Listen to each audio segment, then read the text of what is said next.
Okay, so once again, I see the audio. Whoops. Hey guys, welcome back to YouTube. What is up, everybody? So, this is different, as you can tell. Welcome back to my channel. Thank you for joining me. First of all, got a haircut. If you guys like it, if you don't, I don't care. But let me first by explaining what's going to happen today. So, or tonight, because it's freaking 11:30 at night, or 11. What time is it? There it is. Okay. So I put together, as you know, I went on a road trip with my lovely mother and went to go see my brother in North Dakota. We went to this museum, and at first I was like, I'll narrate some stuff, but I keep forgetting that at a museum you need to be quiet, you need to be respectful, and so I didn't want to be like yammering too loudly in the museum. So what I decided was I put all the little clips together, and I'm going to watch that and then kind of pause briefly. And I'm not going to pause too much because a lot of it is just gradual me filming different things, like there's saddles and guns. Anyways, so I thought it'd be cool to give a little more feedback to this, and then it lets me test out the OBS system, which is a system that all the nerds and gamers know about, of recording your computer screen and all that. And I thought this would be an interesting way to do a video, and I might do a few more videos like that, especially with games and stuff like that. And then also at the end of this video, I have some like teasers / announcements of things that are going to be happening. I'm not going to give you everything that's going to be happening, but some interesting stuff is coming. So thank you for joining me.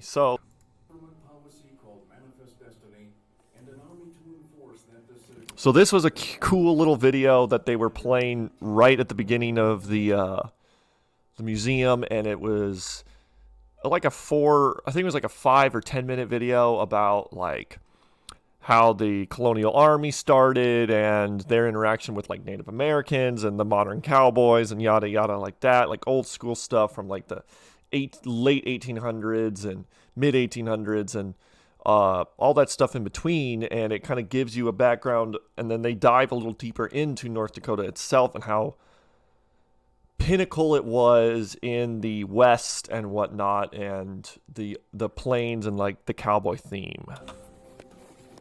So here was some cool saddles. I think I'm going to start jabbering here in a second. These were in the back of the back of that little movie theater hall. So it was like these were behind us when we were sitting down. I said even like these saddles, all these different. And yeah, I can't do anything about the quality and the fuzziness of the camera. The lighting in there was that yellow lighting, and there's not much I can do about that. But it was still really cool, and they had a lot of detail. And then this one was just, if I pause it, the quality's not going to be that good. But this was one of the lever action rifles. It's a very pinnacle rifle of the Western age, the hunting rifle, the weapons that I think the colonial army and whatnot used. And that said something about Alaska. Yeah, Winchester model 1894. That's really cool. I want to own something similar to this one day. I'm drinking my shake, so I keep burping. It's really bad.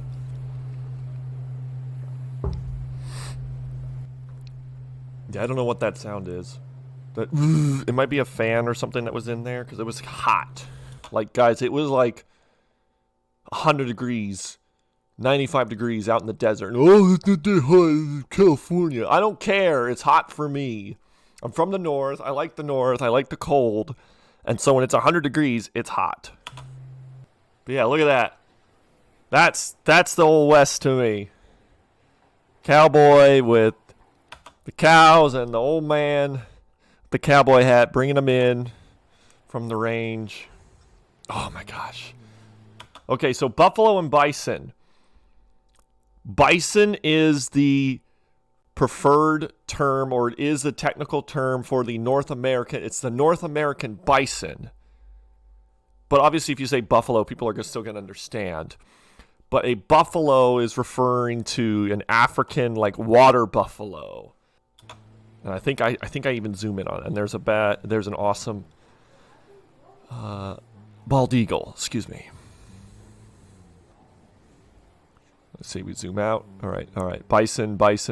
Yeah. See, but see, it says the buffalo. Okay.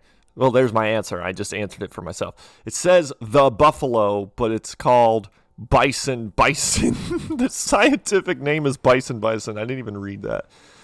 For a butchered buffalo yields 225 to 400 pounds of meat. Woof. And they can run 35 miles an hour. Holy moly. But there, look at that. This is what Native Americans and some of the colonial Americans, I would say just normal. I don't know. Look at all the stuff you can get from their pelt and their leather and whatnot. That's amazing. Here's more statues. There was like one big artist that had a bunch of statues all over the museum. Statues like figurines, whatever you want to call them, cast in like bronze or something, copper. And they were really cool, depicting other famous cowboys. I don't know. The Twins used to be in the American League, but they didn't have a designated hitter. And Dean Chance always had a bat, and he wouldn't even try. He just wouldn't even really swing it at Jeff. He's spitting mad because he wouldn't try it. I remember Grandpa saying, Carmen McKellar goes so slow, I can run faster. Yeah. I remember him telling me, too, he said, Tom, his dad couldn't play pro baseball. And these guys are telling stories like the classic around the campfire stories of the Twins and all these outlaw names and these different legends that were around in their day, or probably that they got told from generation to generation, most likely. I'm tired. Come on, camera, focus. Rodeo for the Brad.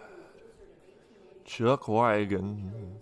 Talking about the classic cattle drive and what goes on there. I thought that was kind of cool.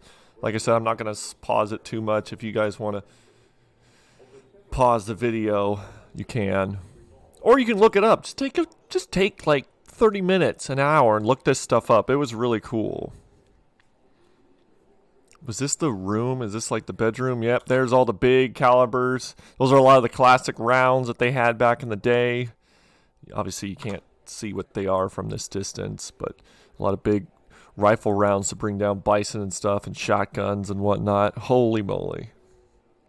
This was really cool because those are some chaps, and then they got this bed. Look at that bed. Good old chair, simple bed, a rifle, your boots, cow skins everywhere, probably that you skinned, a simple table. Blanket already. Cow. Yeah, that's true. I do have a weighted blanket that's cow print. And of course, like most museums, you got these cool like little scenes going on with the wagons and stuff, and what they would have carried in their wagon across the plains. And this is more the modern day cowboy and the rodeo scene. So then they had the big belt buckles, which these things were like huge. They were like the size of my freaking face. I am not kidding. Some belt buckles were like the size of my face. It was insane. It was cool. And there's a ton of them. And I'm not gonna say that I'm like some big cowboy fan or rodeo fan, but man, it was cool being there and being surrounded with all the memorabilia and stuff. Like I don't know if I pan on like the money and what they win and stuff like that, but holy moly. I was very surprised.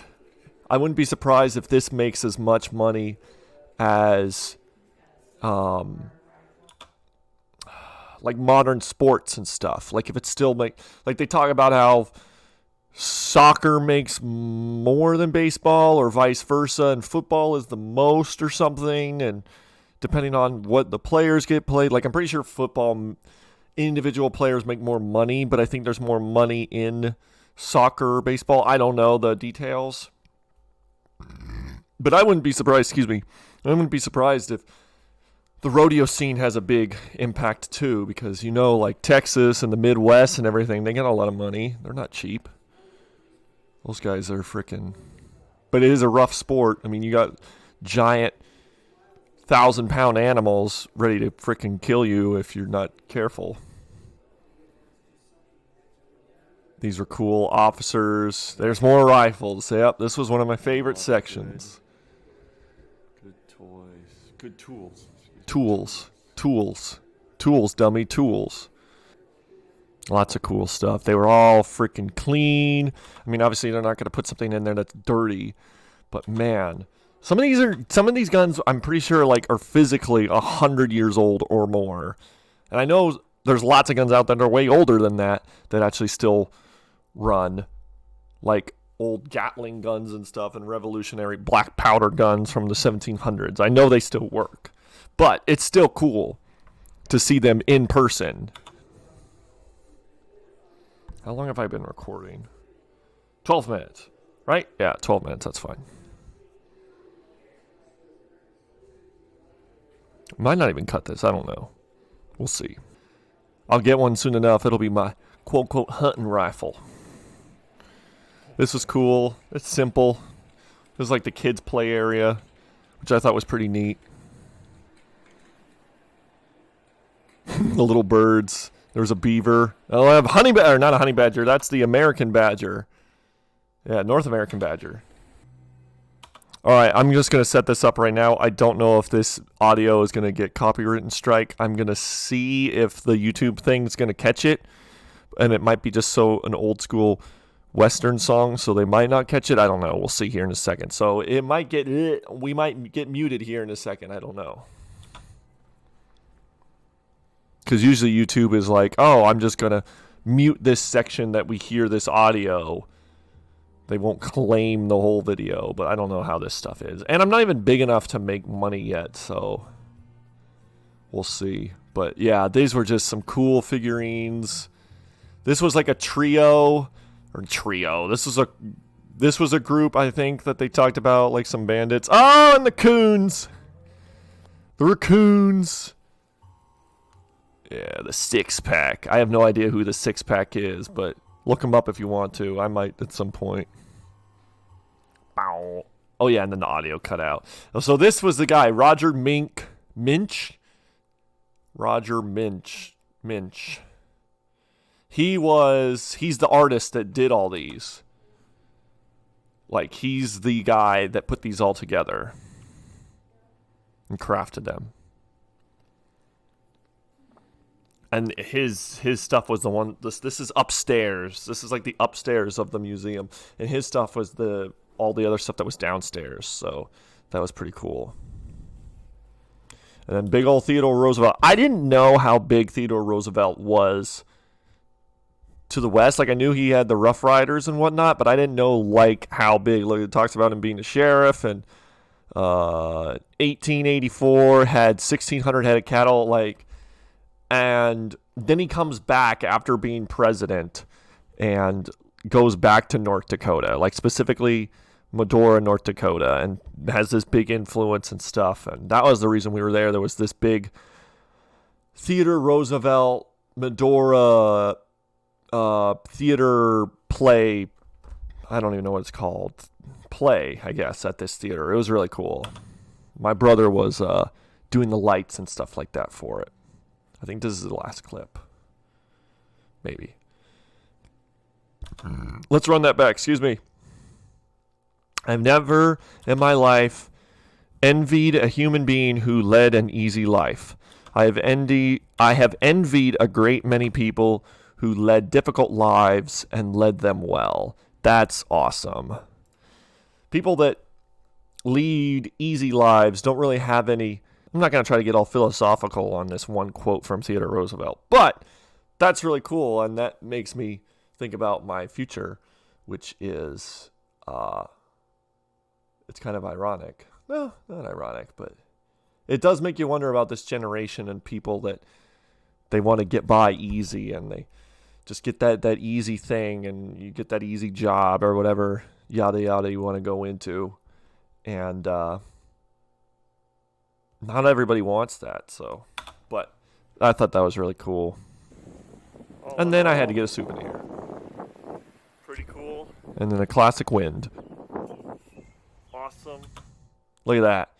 It was still hot, but yeah, Center of Western Heritage and Cultures, Native Americans, Ranch, and Rodeo. And so that was the end of the clip. But yeah, so that was the clip, and I thought it was pretty cool. I enjoyed it. What was I going to say at the end? Oh, what was I going to say? Well, I'm not going to say everything. The big thing, PC. I am building a PC with my little brother. We're going to be taking apart this PC, and I'm going to be upgrading it, and we're going to be making it nice, and I'm not going to tell you what we're doing with it because it's very unique. I'm building a very unique PC, and I think you guys will enjoy it. It's going to take a little bit of our ingenuity, but that's going to be coming. And PSA, for the people that keep... Look at me. I'm sitting up because I'm getting all agitated. For the people that keep saying, oh my gosh, it's called Mountain Man Life. When are you going to go to mountains and maybe... Shut up! I named it this because I was going to have most of my videos, or a generalization of my videos, be about mountains and the outdoors. I can upload video games. I can upload laugh tracks. I can upload whatever I want on this channel. If you look at channels that are very specific in their genres, besides like Demolition Ranch, because that guy's just a genius back in early 2000s. Anyways, most channels, if they upload literally one thing, they will die off or they won't get as big as they should. Look at example, Lunkers TV. Look it up. It's a fishing channel. He was all about fishing for his first year or so. But then he realized that his subscriber count and his view count started to go down because he was stagnant because all he did was fishing. You got to adapt. You got to evolve. And you might be saying, well, this is too early for you. You got 30 subscribers, bro. Why don't you try to stick to one thing? Well, that's true. That's true. But I don't want to have to make 10 different channels to upload different things. I'm not making a gaming channel and then a vlog channel and then a blah, blah, blah, blah, blah. I'm going to make one channel and I barely upload on it, which is the problem. So that's one problem. But I'm going to upload everything to this channel for now and the foreseeable future. So thank you that you did subscribe. And then you don't have to subscribe to like 5 different channels just because you want to see me and you're like, dude, why do I gotta, he made another channel, but he's only going to have like 10 subscribers on that. Like, what's the point? I'll just have everything big that I do come here. I keep burping and it's annoying. But that's one of the big things. PC, going to be building it. I'm going to upload anything I want to this channel. Thanks, guys, so much for watching. Cue the outro.